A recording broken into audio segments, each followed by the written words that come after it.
संतान के रूप में कौन आता है?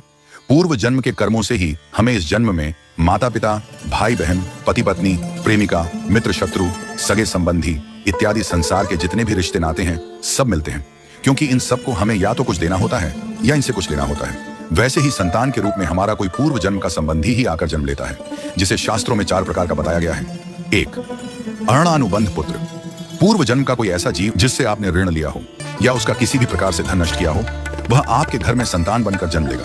वह अपना धन बीमारी में या व्यर्थ के कार्यों में तब तक नष्ट करेगा जब तक उसका पूरा हिसाब न हो जाए। 2. शत्रुपुत्र। पूर्व जन्म का कोई दुश्मन आपसे बदला लेने के लिए आपके घर में संतान बनकर आएगा। बड़ा होने पर वह माता पिता से मारपीट, झगड़ा करेगा या उन्हें सारी जिंदगी किसी न किसी प्रकार से सताता ही रहेगा। वह हमेशा कड़वा बोलकर उनकी बेइज्जती करेगा और उन्हें दुखी रखकर ही खुश होगा। 3. उदासीन पुत्र। इस प्रकार की संतान न तो माता पिता की सेवा करती है, न ही कोई सुख देती है। वह उन्हें उनके हाल पर मरने के लिए छोड़ देती है। विवाह होने पर यह माता पिता से अलग हो जाते हैं और उनकी चिंता नहीं करते। 4. सेवक पुत्र। पूर्व जन्म में यदि आपने किसी की खूब सेवा की है तो वह अपनी की हुई सेवा का ऋण उतारने के लिए आपकी सेवा करने के लिए पुत्र बनकर आता है। जो बोया है वही तो काटोगे। यदि अपने माता पिता की सेवा की है तो ही आपकी संतान बुढ़ापे में आपकी सेवा करेगी, वरना कोई पानी पिलाने वाला भी पास न होगा। आप यह न समझें कि यह सब बातें केवल मनुष्य पर ही लागू होती हैं।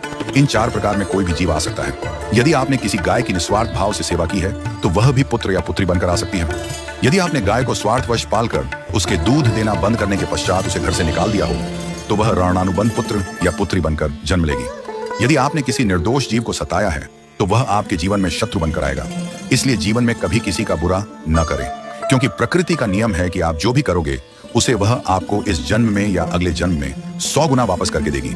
यदि आपने किसी को 1 रुपया दिया है तो समझो आपके खाते में 100 रुपया जमा हो गए। यदि आपने किसी का 1 रुपया छीना है तो समझो आपकी जमा राशि से 100 रुपये निकल गए। जरा सोचिए, आप कौन सा धन साथ लेकर आए थे और कितना साथ लेकर जाओगे? जो चले गए वे कितना सोना चांदी साथ ले गए।